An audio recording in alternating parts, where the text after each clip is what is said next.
You have all seen it, and we are talking about it.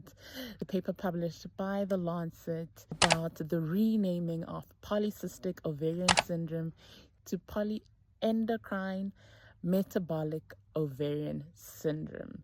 Now, this is a great win for women's health. Why? I'm sure you're asking yourself, why should we care? Why do we care? Why does it matter? Just why? Well, one is that this gives women's health an opportunity to course correct. What do I mean by that? I mean that previously the syndrome only focused on cysts on the ovaries, whereas now it reframes the whole system. It includes the endocrine system, it includes the metabolic system, and helps us to find a more targeted approach in treating the syndrome. Secondly, this condition affects 1 in 8 women.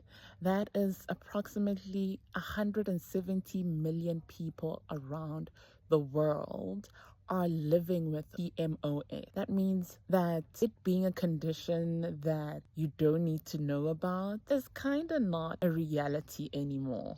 When you think about it, that 1 in 8 of the women that you know suffers from it and is currently living with it, we have a little bit more grace, and it allows us to shift our attention to what could the other person be struggling with. Thirdly, from an occupational stance, it allows us and gives us an invitation to treating the whole woman.